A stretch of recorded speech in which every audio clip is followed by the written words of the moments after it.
Gəlin bugün olduqca çətin bir mövzunu, süd vəzi xərçənginin çox aldadıcı bir növünü araşdıraq. Bu xərçəng növü klinisistlər üçün əsl baş asındıran tapmacaya bənzəyir. Görünüşdə yaxşı proqnoz vəd etsə də, nəticələri təəssüf ki, heç də ürək açan olmur.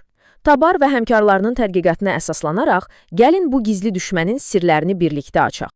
Yaxşı, bu mürəkkəb tapmacanı anlamaq üçün 4 əsas məsələyə toxunacağıq. Əvvəlcə, bu şişin niyə bu qədər aldadıcı olduğundan danışacağıq. Sonra onun görüntüləmədəki unikal barmaq izlərinə baxacağıq. Üçüncü hissədə sağalma ilə bağlı heyrətləndirici bir paradoksu araşdıracağıq. Və nəhayət, daha diqqətli olmaq üçün vacib bir çağırışla yekunlaşdıracağıq. Elə birinci hissədən başlayaq. Aldadıcı, bədxassəli şiş. Baxın, burada əsas ziddiyyat, yəni paradoks, ondan ibarətdir ki, biz kağız üzərindəki göstəricilərə baxanda yaxşı proqnozlu bir xərçəng görürük, amma reallıqda nəticələr tamamilə fərqli olur. Gəlin elə birbaşa ən vacib rəqəmlə başlayaq. Bu xərçəng növü ilə diaqnoz qoyulan xəstələrdə 20 illik sağ qalma nisbəti cəmi 60%-dir. Bu, müasir onkologiya üçün açığı çox aşağı bir göstəricidir. Bu sağ qalma eğrisi isə vəziyyəti çox aydın şəkildə göstərir. Fikir verin, diaqnozdan sonra 20 il ərzində sağ qalma şansı necə də davamlı və amansız şəkildə aşağı enir. Bu, yavaş, amma dayanmadan irəliləyən bir prosesdir. Və əsl paradoks da məhz buradadır. Standart biomarkerlərə baxanda hər şey əla görünür. ER pozitiv, PR pozitiv, aşağı 2,67, bütün bunlar normalda bizə deyir ki, narahat olmayın, proqnoz yaxşıdır. Amma məhz bu xərçəng növündə bu göstəricilər təhlükəli dərəcədə yanıltıcıdır və bizi tamamilə yanlış istiqamətə apara bilir. Bu da bizi əsas suala gətirib çıxarır. Əgər bütün yaxşı biomarkerlər varsa, sağalma niyə bu qədər pisdir? Tədqiqatın da əsas məqsədi məhz bu ziddiyyətin kökünü tapmaqdır. Deyəsən, bu tapmacanın cavabı laboratoriya analizlərində yox, elə görüntülərdə gizlənib. İkinci hissədə biz bu istilaçının radioloji barmaq izlərini, yəni klinisistlərin mütləq tanımalı olduğu o unikal vizual işarələri araşdıracağıq.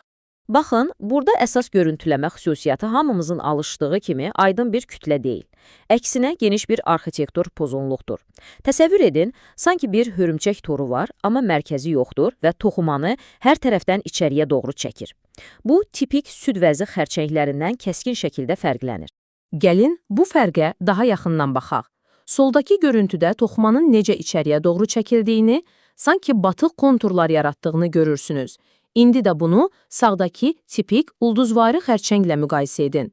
Sağdakının aydın bir mərkəzi var və kənara doğru böyüyür. Fərq həqiqətən də çox əhəmiyyətlidir. Yaxşı, gəlin bunu daha aydın başa düşmək üçün real bir кейsə, məqalədə təqdim olunan bir pasiyentin hekayəsinə baxaq. 68 yaşında bir qadın, əllə hiss olunan bir qalınlaşma şikayəti ilə müraciət edir. Onun mammogrammasına baxanda nə görürük? Aydın bir kütlə yoxdur. Əvəzində geniş bir ərazidə asimetrik bir sıxlıq var. Şişin sərhədlərini müəyyən etmək demək olar ki, mümkün deyil. Bu da onu çox aldadıcı edir. Ancaq MRT müayinəsinə keçəndə mənzərə tamamilə dəyişir və budur, MRT bizə tam fərqli bir hekayə danışır. 79 millimetrlik nəhəng bir bölgəni əhatə edən, difuz yayılan bir şiş təsdiqlənir. Yəni, mammogrammada gizlənən xəstəliyin əsl miqyası budur. Və nəhayət, bu geniş formatlı histoloji slayd bütün puzzle parçalarını yerinə oturdur. Burada gördüyünüz bu kütləvi fibroz, yəni sərt çapıq toxumasının hədsiz çoxalması, mammogrammadakı o hörümçək toru kimi pozğunluğun birbaşa səbəbidir. Görüntü və patologiya bir-birini mükəmməl şəkildə tamamlayır. İndi gələk məsələnin bəlkə də ən narahat edici tərəfinə, sağalma paradoksuna.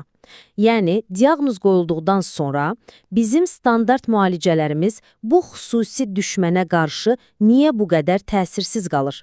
Bilirsiniz, müasir onkologiyada bizim bir gözləntimiz var. Əməliyyatdan sonraki müalicələr, yəni adyuvant terapiya, sağalma nisbətini artırmalıdır.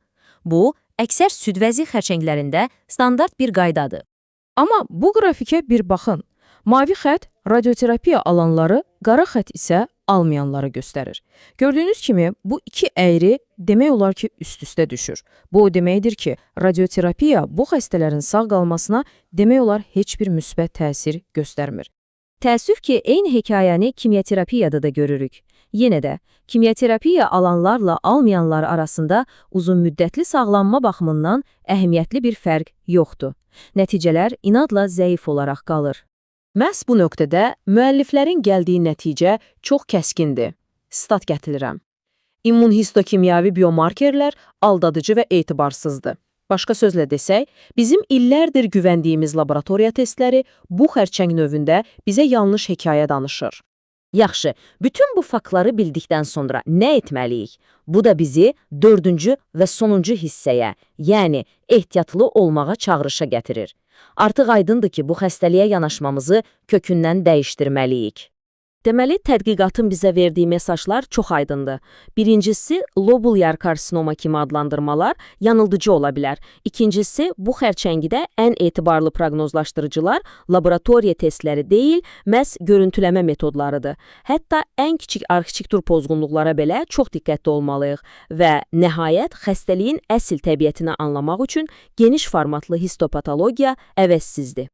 Və bu E-kaderin boyaması məsələnin nə qədər dərin olduğunu göstərir. Baxın, o ovalın içindəki xərçəng hüceyrələri rənglənməyib, yəni E-kaderin mənfidir. Bu, onların daha çox rast gəlinən süd vəzi xərçənglərindən fərqli bir bioloji mənşəyə sahib olduğunu sübut edir. Fərqli mənşə isə fərqli davranış və müalicəyə fərqli cavab deməkdir. Müəlliflər yekunda heç neyi gizlətmədən birbaşa deyirlər ki, mövcud terminologiya yanıltıcıdır. Geniş kəsikli histopatologiya texnikasını mənimsəməliyik. Bu, sadəcə bir təklif deyil. Bu, həmin xəstələrin acınacaqlı aqibətini dəyişdirmək üçün atılmalı olan zəruri bir addımdır. Beləliklə, bu tədqiqat bizi çox vacib bir sualla üz-üzə qoyur. Biz, klinisistlər olaraq, bu gizli istilaçını çox gec olmadan aşkarlayıb, effektiv şəkildə idarə etmək üçün praktikamızı necə dəyişdirməliyik? Bu, sadəcə akademik bir sual deyil. Bu, pasiyentlərimizin həyatını birbaşa təsir edən bir çağırışdır.